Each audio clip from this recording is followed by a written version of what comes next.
자, 오늘 말씀은 이사야서에 속하는데, 이사야 선지자는 이스라엘이 남과 북으로 나눠져 있던 주전 739년에서 680년경 남왕국 유다에서 활동하던 선지자입니다.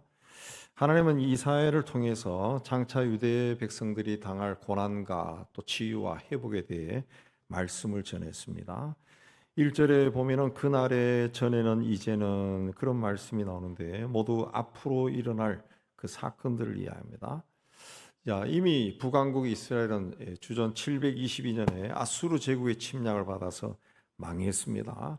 남왕국 유다 왕국도 605년부터 580년에 바벨론에 망할 때까지 여러 번의 침략을 당해서 그 예루살렘이 초토화되고 온 나라가 쑥대밭이 되고 수많은 젊은 사람들이 엘리트들이 바벨론의 포로로 잡혀갔습니다. 근데 세월이 흐르고 이 바벨론 망할 것 같지 않았던 바벨론 제국이 망하고 이 페르사 제국이 등장해서 마침내 고국으로 돌아가는 그 놀라운 일이 일어납니다. 그야말로 시편에 표현했듯이 꿈꾸는 것 같은 그런 일이 일어났어요. 오늘 말씀은 그런 내용으로부터 시작됩니다. 그날에 내가 말하기를 여호와여 주께서 전에 내게 노하셨사오다. 그랬습니다. 전에는 언제를 말합니까? 하나님이 노하셔서 유다 백성들을 바벨론 제국에 망하게 하고 포로로 끌려간 그런 시대를 이해합니다. 자, 하나님이 노하시면 나라가 없어지고 민족이 사라지고 부모 형제 자매가 전쟁통에 죽거나 온 세상에 흩어져 버립니다.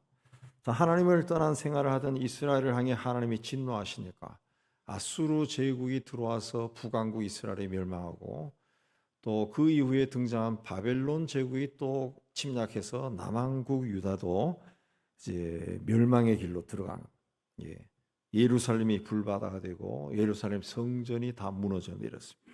역사학자들은 한 나라나 한 국가가 한 나라나 한 민족의 흥망성쇠를 지정학적으로 또 군사적으로 정치적으로 또 국제적인 역학관계 속에서 분석을 합니다. 그러나 성경은 그렇게 보지 않습니다. 북왕국이 망하고 남왕국이 또 멸망의 길로 들어간 것은 하나님을 잘 섬겨야 할 이스라엘 백성이 하나님을 떠나서 우상을 섬기고 그런 생각을 하니까 하나님의 심판의 칼로 망하게 하셨다. 오늘 말씀 1절이 그런 시대적인 배경을 우리에게 가르쳐 줍니다. 그런데 그날이 올 것이다 그랬습니다. 전에는 내게 노하셨으나 이제는 주의 진노가 돌아셨다 그랬습니다. 언제 하나님이 노하시고 언제 진노에서 돌아서는 것일까요? 또 그때에 왜 1절에 보면 감사하고 4절에도 감사한다 그렇게 고백했을까요? 자, 오늘 우리 한 해를 마무리하며 추수감사절 예배를 드리면서 이 시점에 우리는 무엇을 하나님께 감사하고 왜 감사해야 하는지 다시 한번 말씀을 통해 은혜를 받기를 원합니다. 첫째는 주께서 나를 안위하셨다 그랬습니다. 그날에 내가 말하기를 여호와여 주께서 전에는 내게 노하셨사오나 이제는 주의 진노가 돌아섰고 또 주께서 나를 안위하시오니 내가 주께 감사하겠나이다. 진노가 돌아섰다. 진노가 그쳤다는 겁니다. 진노가 그친 후에 나를 안위하신다. 안위하신다. 히브리어로 나함이라고 하는데 이 말의 그 뜻은 이제 위로한다. 그런 뜻입니다. 억지로 번역하면 위로한다. 근데 이 나함이란 뜻은 자, 이제 오늘날에도 이스라엘과 우크라이나 전쟁이 터졌어요. 전쟁이 터지면 어떻습니까? 온 나라가 쑥대밭이 돼요. 사람들이 막 죽고 부상자가 주변에 흘러넘치고 집은 무너져 내리고 먹을 것은 없고 그야말로 지옥입니다. 지옥. 근데 그게 그치고 이젠 전쟁이 그쳤다는 거죠. 그래서 사람들이 자기 집으로 돌아가고 허물었던 집들을 다시 세우기 시작하고 농사를 짓고 먹을 것을 거둬서 이제 살기 시작했다는 거죠. 이제 전쟁이 없어요. 고난이 없어요. 평화로운 시대가 되었다는 거죠. 그게 안위입니다. 안위란 뜻이 그 뜻입니다. 그러니까 그날이 오기 전에는 하나님의 진노 아래서 그런 삶이 없었다는 거예요.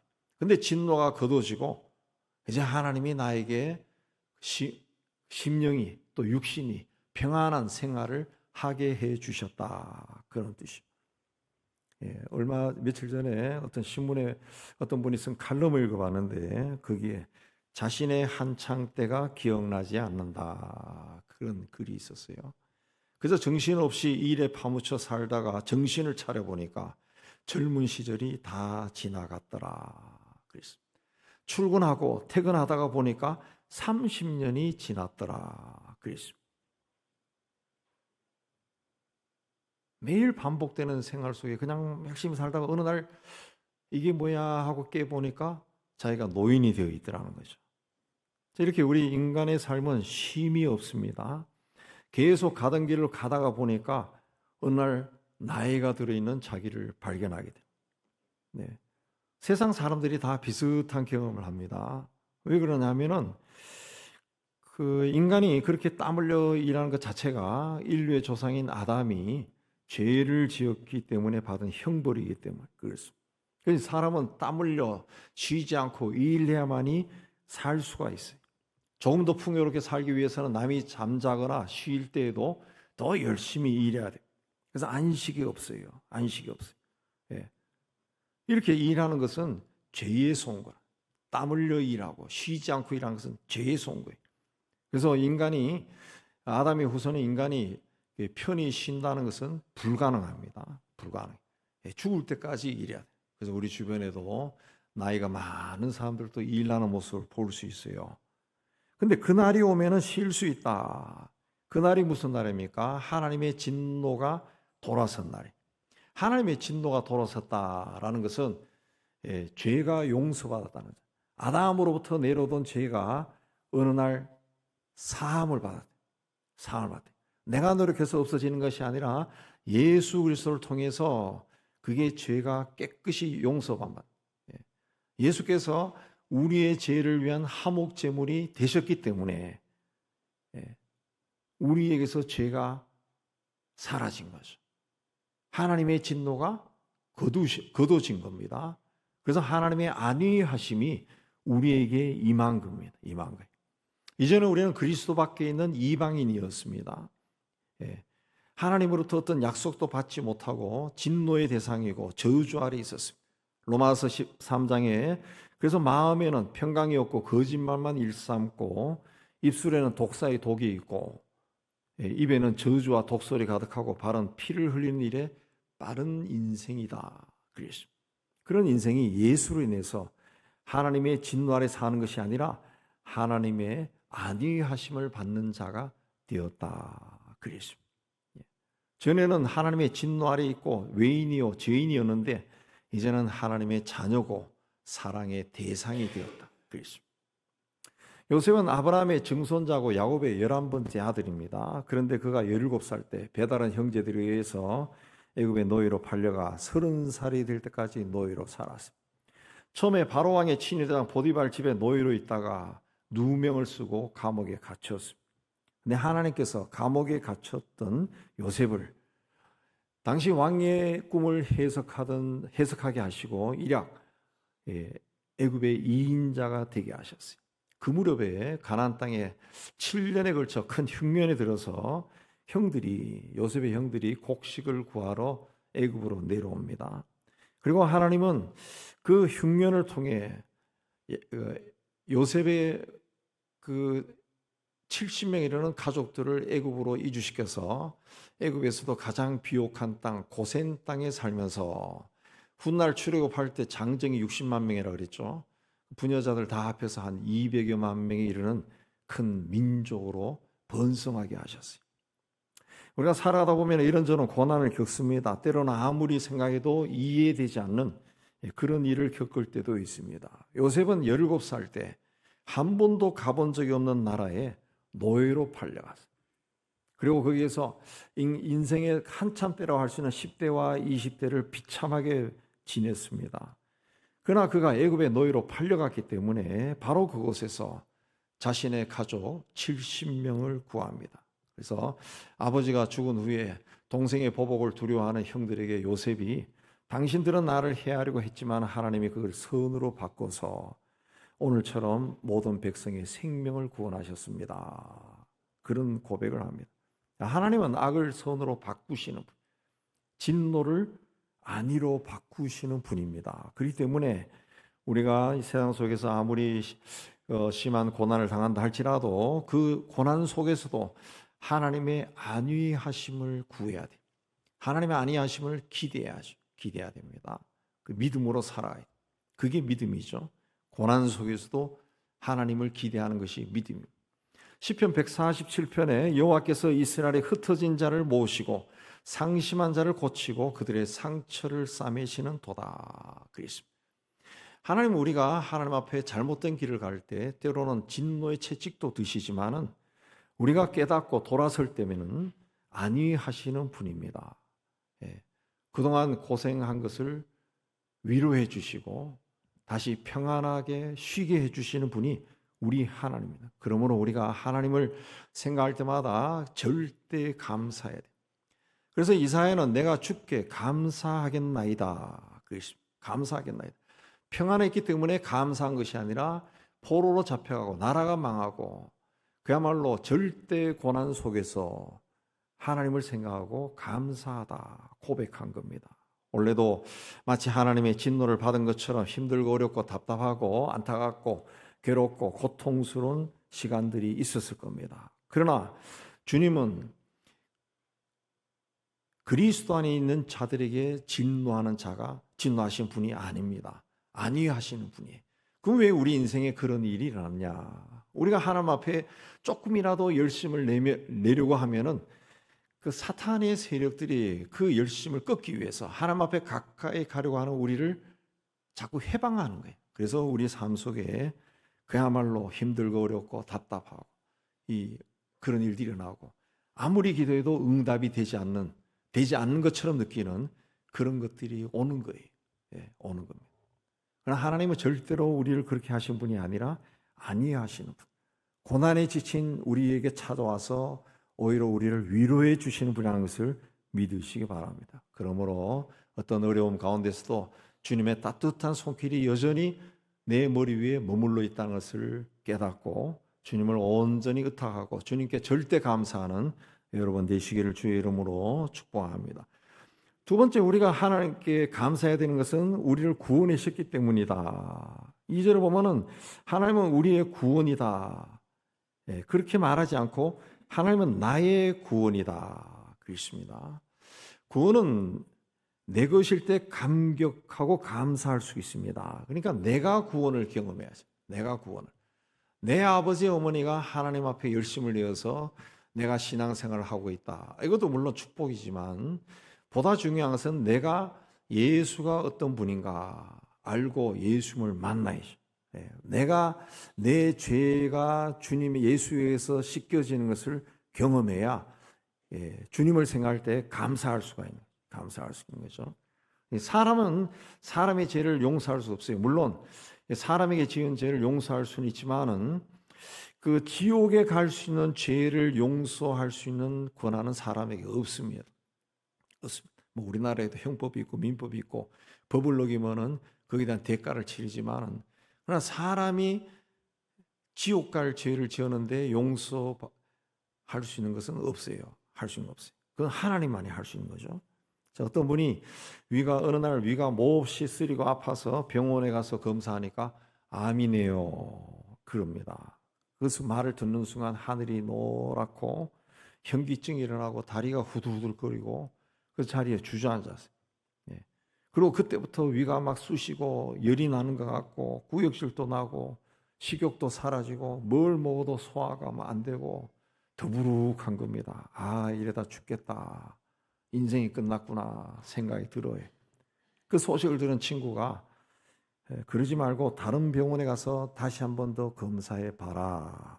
그래서 주선해줘서 좋은 의사를 소개해줘서 다시 한번 가서 정밀 검사를 해보니까 암이 아니라 그냥 제거할 수 있는 종양이다. 그런 겁니다. 그 말을 듣는 순간에 그 의사가 하나님이 보낸 천사처럼 보이고 팔다리에 갑자기 힘이 솟아오르고 밖에 나오니까 세상이 그렇게 밝고 아름답게 보이더라는 거예요.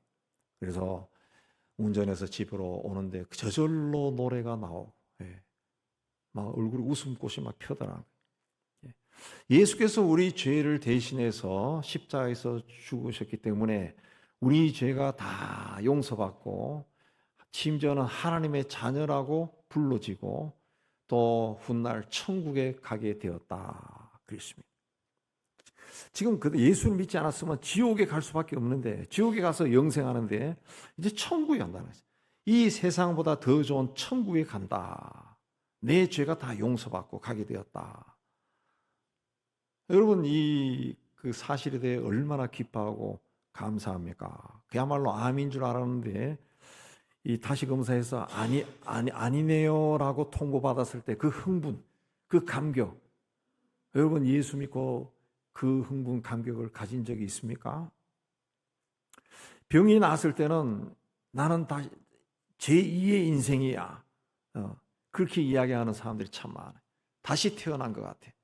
이전과는 다르게 살아야 되겠다. 그렇게 말하는 사람이 있는데, 우리가 예수 믿고 나서 정말 나는 다르게 살아야 되겠다. 그렇게 결단한 적이 있습니까? 그런 감격이 있는 사람이 구원의 확신이 있는 사람, 구원의 확신인 거예요.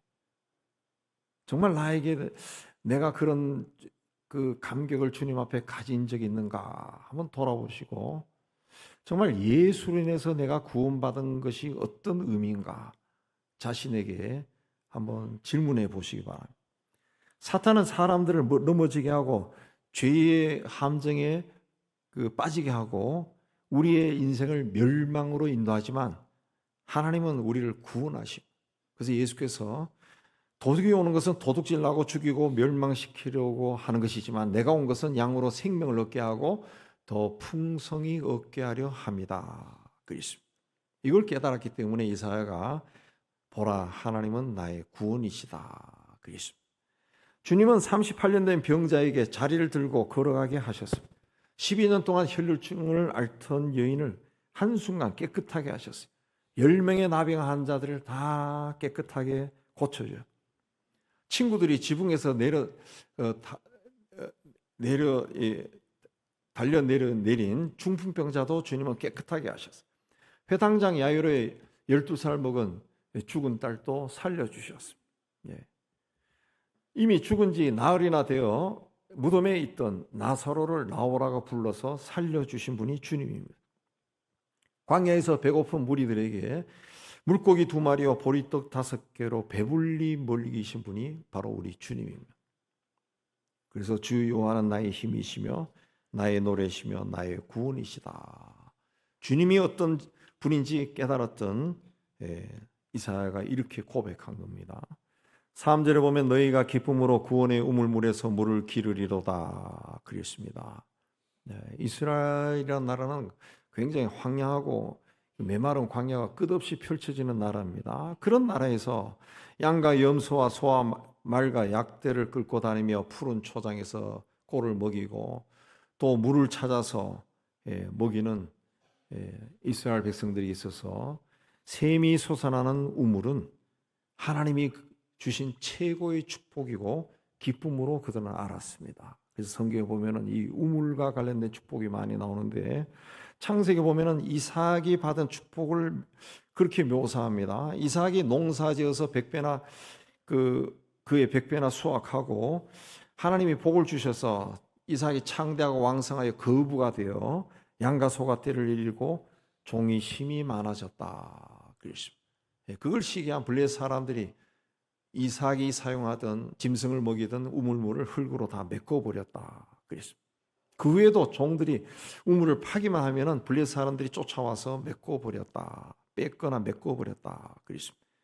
그리고 블레셋 왕 아비멜렉이 이삭을 찾아와서 내가 우리보다 크고 강성한 즉 우리를 떠나라. 그랬습니다. 이삭의 축복은 우물에서 물을 깃는 축복입니다. 물이 없으면은 농사를 지을 수도 없고 가축을 키울 수가 없어요.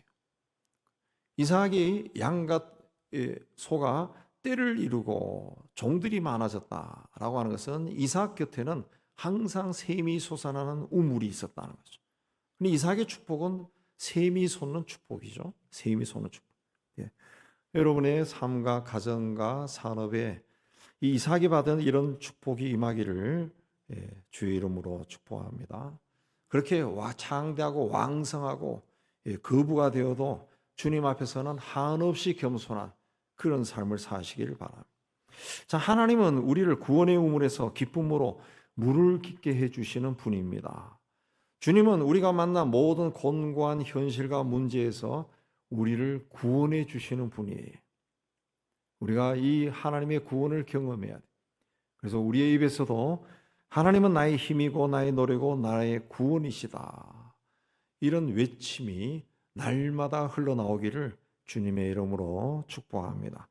세 번째, 주께서 아름다운 일을 행하시기 때문에 주님께 감사한다 그랬습니다. 5절에 이 아름다운, 여호와를 찬송할 것은 극히 아름다운 일을 하셨다. 이 아름다운이라는 말이 이제 히브리어로 게우트라고 하는 건데, 이제 번역을 보면은 해석이 장엄하다, 영광스럽다 그렇게 되어 있습니다. 이제 우리 말로 굳이 번역하려고 하니까 장엄하다, 영광스럽다 그렇게 번역한 건데, 아름답다, 극히 아름다운 일을 하나님이 하셨다. 이 게우트라고 하는 이 단어의 뜻은 이 사람이 할 수 없는 그 일입니다.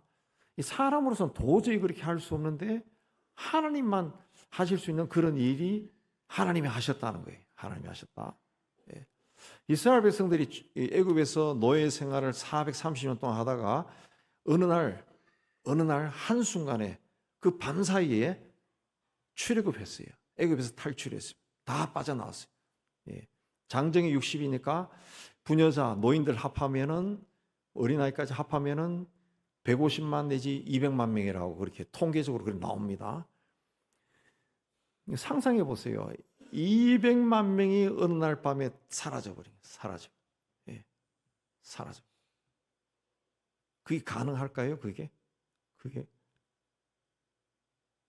200만 명이? 그러니까 인간의 상상으로는 상상할 수 없는 일이 일어난 거죠. 하나님만이 할 수 있는 일이 일어난 거예요. 일이. 그 세속 역사에 보면은 실제로 그 이스라엘 백성들이 200만 명이 빠져나갈 때 다른 민족도 섞여서 막 나갔죠. 나가는데 그때 이후로 이집트 제국이 무너지기 시작한 거예요. 노동자가 200만 명이 사라져 버렸어요. 우리나라에서 만약 그 노동자 200만 명이 어느 날 사라진다 그러면 우리나라 경제는 완전 무너질 겁니다. 완전 무너져. 그건 하나님만이 할 수 있는 그 놀라운 일이 일어난 건데 그게 게우트입니다. 게우트. 바벨론의 그 나라가 망하고 바벨론의 포로 잡혀가서 70년, 뭐 어떻게 보면 100년입니다. 100년 동안 거기서 포로 생활하고 그렇게 살았어요. 정착해가지고. 고국은 완전히 황폐되었다. 우리 성경에 나오죠. 완전히 황폐되었 땅이 되었습니다. 근데 어느 날 이 망할 것 같지 않은 바벨론 제국이 망해버렸어요. 망해버리고 새로 패권을 페르시아 제국이 차지했습니다. 그리고 페르시아 제국의 황제가 너희들 나라로 돌아가도 돼 그랬습니다. 안 해도 되는 말을 한 겁니다. 하나님께서 하신 거지만 놀라운 일이 일어난 거죠. 놀라운 일이. 그래서 시편에도 꿈꾸는 것 같았다. 꿈꾸는 것 같았다. 1945년 8월 15일 날 우리나라가 일제에서 해방될 때 그 우리 저희 할아버지가 옛날에 하시던 이야기도 들어보면은 굉장히 놀랬다는, 방송에 나오면서 굉장히 놀래가지고 이 땅에 있는 사람들이 그때 우리 할아버지들이 오히려 겁이 나가지고 집에 다 숨어 밖에 나오질 않았다는, 너무너무 놀래가지고. 일본이 자기들을 아주 죽이려고 쏘기는 줄 알았다는 거지. 그 우리 만세 사건, 만세 흔드는 것도 그게 하루가 이틀 지나서 만세 부른 겁니다. 그래가지고 저희 할아버지 이야기 들으면 오히려 뒷산으로 사람들이 도망갔대요. 뒷산, 산을 넘어가지고 하나 넘어가지고 꼴짝이게 다 피신돼 있었다더라. 무슨 일이 일어날까 봐. 그야말로 생각하지 못했던 일이 일어난 거다. 상상도 할 수 없던 그런 일이 일어났다는 것이죠. 그게 아름다움입니다. 게우트라는 뜻입니다. 게우트. 그래서 예루살렘에 돌아간 사람들이 스룹바벨을 앞세우고 완전히 파괴된 성전을 재건하고 그 이후에는 느헤미야가 또 등장해서 성곽을 다시 세우는 그런 일이란. 하나님이 하신 일이죠. 하나님이 하신. 본래 하나님께서 여러분을 위해 행하신 그 아름다운 일, 그게 뭔가 많이 생각해 보시기 바랍니다.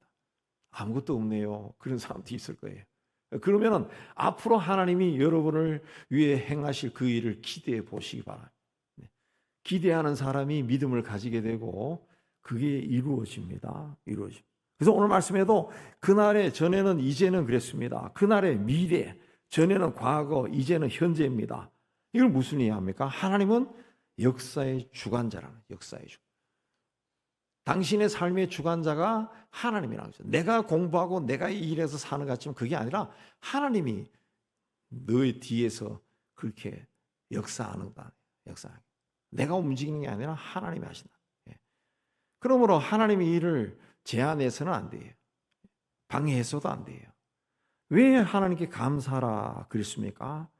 하나님이 전능자이고 내 삶을 주관하고 역사를 주관하시는 분이라는 것을 믿는다면은 하나님이 일하신다는 것도 믿으라는 거죠. 너를 위해서 일하신다는 것도 믿으라는 거죠. 믿으라는 거죠. 왜 만국 중에 하나님이 하신 일을 선포하라고 했습니까? 하나님은 언제 어디서나 그를 믿는 자에게, 전능하신 분이라고 창조주라고 믿는 자에게는 그렇게 역사한다는 것을 온 세상에 알리라는 겁니다. 알리라는 거예요. 미국의 텍사스의 레이크 우드라는 교회는 엄청나게 큰 교회인데 거기에 뭐 들어보셨을 거예요. 조엘 오스틴 목사가 아버지 뒤를 이어서 목회하는 교회인데 엄청나게 잘생겼습니다. 근데 이분이 쓴 책이 이제 주로 이제 적극적인 긍정적인 삶, 축복을 많이 이야기해요. 그래도 거기에 또 들을 수 있는 그런 이야기들이 나오는데 그 최고의 삶에 나오는 이야기인데 오스틴 목사와 어렸을 때부터 같이 교회 자리 학교에서 같이 자란 던이라는 자매가 있습니다. 당시 교회학교 부장이었는데 결혼했는데 아이가 생기지 않았어요. 틈만 하면은 이 친구니까 오스틴 목사 부부가 그녀가 아기를 가지도록 기도해 줬습니다. 그렇게 아기를 갖기 위해 노력했는데 무려 몇 년이 지났냐? 20년이 지났. 20년. 미국 사람들은 우리하고 다르게 결혼을 일찍 합니다. 20살, 뭐 21살 이때 결혼해요. 그렇게 20년이 지나 어느 날 던 자매가 이제 교회학교 부장 후임을 구하셔야 할 것 같아요. 아이를 낳으면 당분간 쉬어야 되니까. 그래서 이 오스틴 목사 깜짝 놀라서 아니 아이를 가졌어? 그렇게 이야기하니까 아니라는 거예요. 아이를 가진 것이 아니라 아이 가질 것을 믿고 믿음으로 선포했다는 겁니다. 그러고 난 다음에 바로 아이가 생겼느냐? 그것도 아닙니다. 9년이 지나서 결혼 29년 만에 쌍둥이를 낳았다.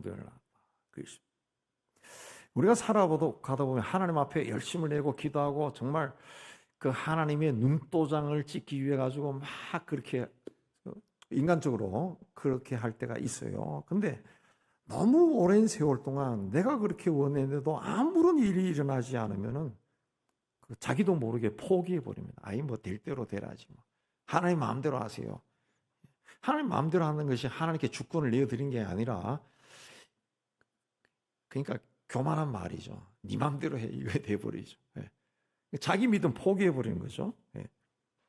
또 이전에 열심히 했을 때 주님이 주신 믿음 꿈이다. 그래가지고 꿈을 막 키우는데 그 꿈이 어느 날 다 사라져 버려. 죽어버려. 너무 오랫동안 아무 일도 안 일어나면은. 근데 여러분 그게 굉장히 잘못된 거고 그 하나님의 테스트에 우리가 무너지는 겁니다. 그래서 예수께서도 마지막 때 당신이 오실 때 믿음이 일 보겠느냐. 근데 그 믿음이 그 믿음인 것 같아요. 하나님은 사라가 죽은 몸 같은 사라의 몸도 살려서 90이 넘은 노인에게서 아들이 태어나게 하셨어요. 아들이 하나님은 여러분의 죽은 꿈도 되살릴 수 있는 분입니다. 그리스도를 죽은 자 가운데서 살리신 것처럼 여러분의 죽어버린 무너져버린 관계와 또 재정 상태, 경제와 또 건강과 또 직업조차도 하나님은 그런 곳에 새로운 생명을 불어넣을 수 있는 분이 하나님이라. 하나님. 그 하나님밖에 없다. 그러므로 우리는 하나님 앞에 설 때는 절대로 낙심하거나 절망하거나 포기해서는 안 된다. 안 된다. 무조건 감사해야 돼.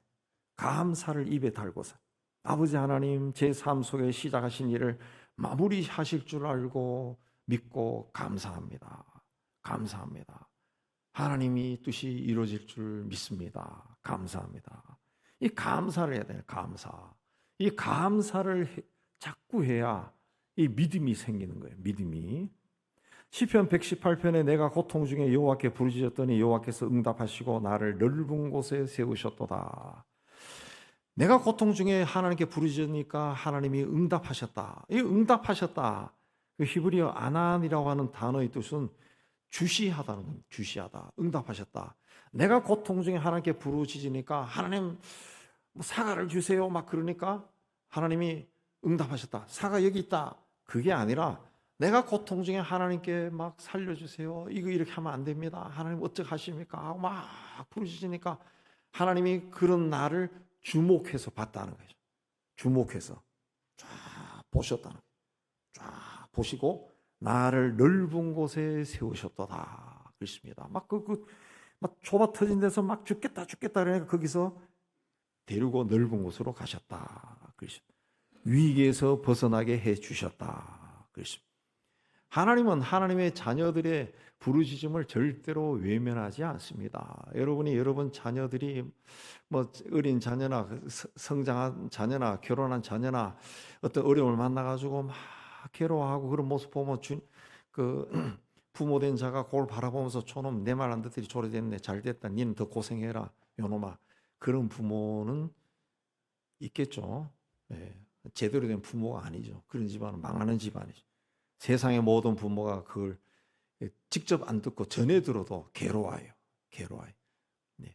그 우리의 그런 마음은 어디서 왔습니까? 하나님에게서 온 것이 하나님의 형상을 닮은 자야. 네. 하나님도 똑같은 마음을 가진다는 거죠. 그러니까 중요한 것은 하나님께 고난 속에 나가야 돼. 더 열심히 부르짖어야 돼. 예. 절대로 기도를 포기하면 안 돼. 기도를 포기하면 하나님의 응답이 포기한 거나 마찬가지입니다. 나는 당신의 응답 안 받겠다고 선언한 거나 마찬가지입니다. 시편에 기막힌 웅덩이와 수렁과 같은 상황에서 하나님은 빠져나오게 건져주신다. 그랬습니다. 우리는 하나님의 인도함을 받아야 됩니다. 욥기 마지막 부분에 이르면은 마지막 부분에 하나님이 욥에게 질문하는 게 나옵니다. 내가 땅에 기초를 놓을 때 너는 어디 있었니? 너가 바다의 샘에 들어갔었느냐? 깊은 물 밑으로 걸어봤냐? 너가 하나님처럼 능력이 있느냐? 하나님처럼 천노 소리 내니? 너가 낚시로 악어를 끌어낼 수 있고 노끈으로 그 혀를 맬 수 있냐? 그렇습니다. 내가 창조주라는 것이. 내가 세상의 모든 것을 지었고 너희 인생들조차 내가 다스린다는 거죠.